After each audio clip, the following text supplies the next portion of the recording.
My learning goal was to learn how an experiential marketing activation is executed from beginning to end. Activations are a core component of the experiential marketing industry, so I identified this concept as interesting and important to learn while I am interning at an experiential marketing agency. In order to learn about this topic, I conducted informational interviews with various members of the client services team at G7 Entertainment Marketing. The client services team plans the activations and makes sure they run smoothly, so I identified these employees as the best people to talk to in order to complete my learning goal. First, I will go over the fundamentals of experiential marketing and activations, which will allow you to better understand the rest of the presentation. I will then discuss how an activation runs from beginning to end. I have split this up into 3 parts: pre-activation, activation, and post-activation. Throughout the presentation, I have used Fireball Whiskey, a major client of G7's, as an example for the various stages. G7 is a fully integrated entertainment marketing agency, and a large part of their business is experiential marketing. Experiential marketing is a marketing strategy that directly engages consumers and encourages them to participate in a brand experience. Experiential marketing aims to forge a relationship between the consumer and the brand. In G7's case, experiential marketing entails setting up activations at festivals and events nationwide for their clients. As I mentioned before, an example I will refer to throughout the presentation is Fireball Whiskey. Fireball Whiskey is a major client of G7's, and they execute brand activations for Fireball all around the country annually. These photos show what a Fireball activation looks like at a typical festival.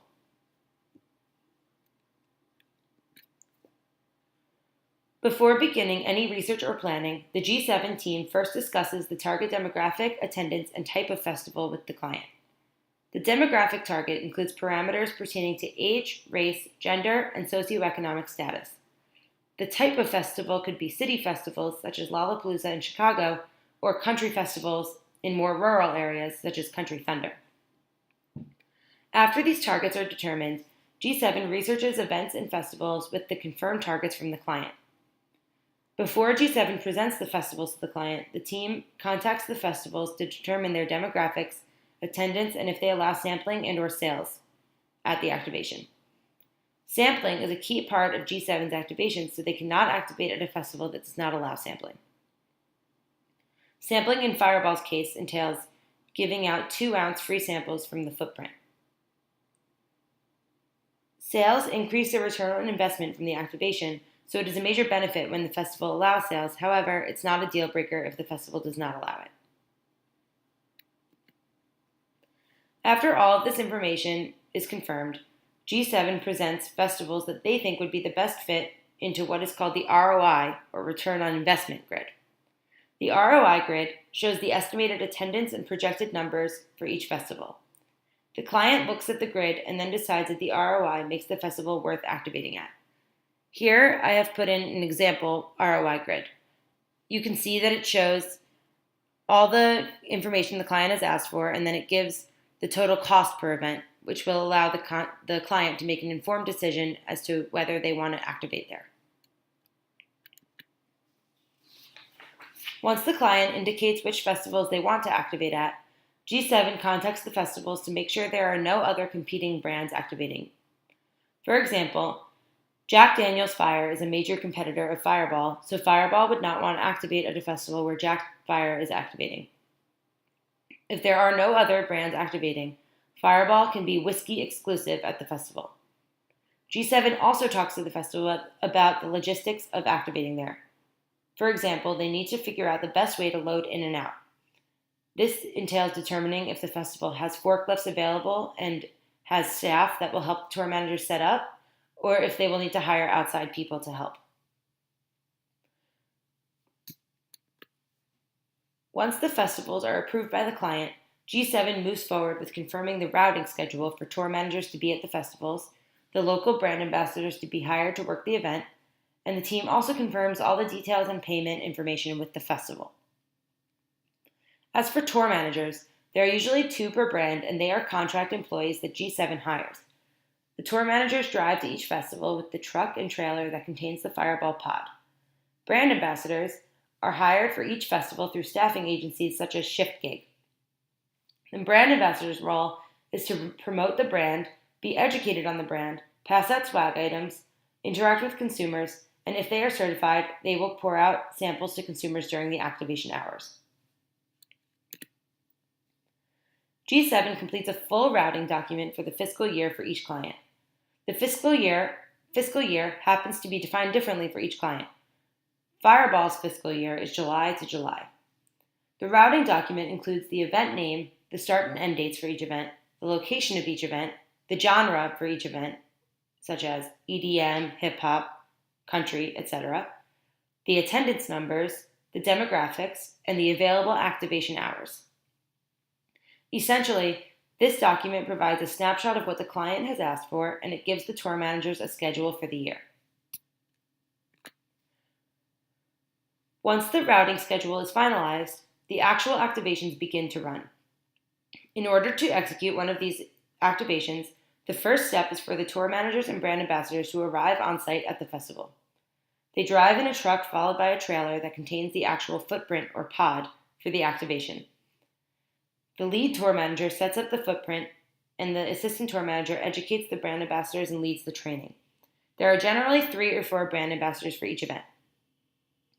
The assistant tour manager is provided with a pamphlet from the brand with all the relevant information about the brand, and he or she goes over this pamphlet with the brand ambassadors. The assistant tour manager will also go over the expectations of the brand ambassadors.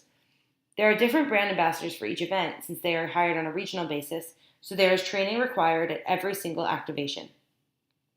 As I touched on before, the brand ambassador's role is to pass out swag items, interact with consumers, and pour out samples if they are certified to do so. Here are some photos of a typical activation, and you can see brand ambassadors handing out swag items and pouring out samples at the footprint. During the activation hours, the tour managers and brand ambassadors sample the product, pass out the swag items, and sell the product if sales are allowed. This all happens from the footprint. When the festival closes, the tour managers load out that night or the morning of the next day, depending on the festival. They will stay in hotels and then drive to the next activation. When the next activation is not for a while, which often happens, the tour managers will go home until it is time to set up the next one. After each activation, the tour managers fill out a recap spreadsheet. This recap spreadsheet shows the total number of years at the festival, the actual numbers for attendance, total samples, total giveaways, and actual activation hours, since sometimes this is affected by weather or other unforeseen circumstances. The recap also shows sales numbers if the product was allowed to be sold to the footprint. The recap also shows qualitative feedback, such as what worked, what didn't, and any other comments about the activation. This feedback is important because it is taken into consideration for next year's festival routing. G7 then creates formal recap decks from these spreadsheets to show the client. Here is an example of a formal recap that G7 sends to the client. It shows all of the information that was on the tour manager spreadsheet, but it is more organized and presented in a way that makes it easier to digest for the client. These recaps are really important because the client relies on them to inform future business decisions. G7 will win additional business because they do well with the core business, which is the festival activations. If the festival goes well, the client will often ask G7 to do one-off events as well. For example, G7 organizes events called Red Rooms for Fireball. Red Rooms are bartender appreciation events that are usually based around specific events in cities, such as Mardi Gras in New Orleans or CMA Fest in Nashville. The Red Rooms are intended to give back to the bartenders because it was such a busy and stressful time for them. Events like Red Rooms are great for G7's business, but G7 can only win these opportunities when they excel with their core business. Activations are a very effective and unique way for companies to reach target audiences and build brand awareness. However, this strategy is definitely better suited to certain industries over others. For example, experiential may not be the best for companies that sell a service rather than a product. But experiential works great for companies like Fireball. Another closing thought is that Experiential marketing activations require far more planning and research than I ever imagined. I hope you found this presentation informative and interesting. Thank you for watching.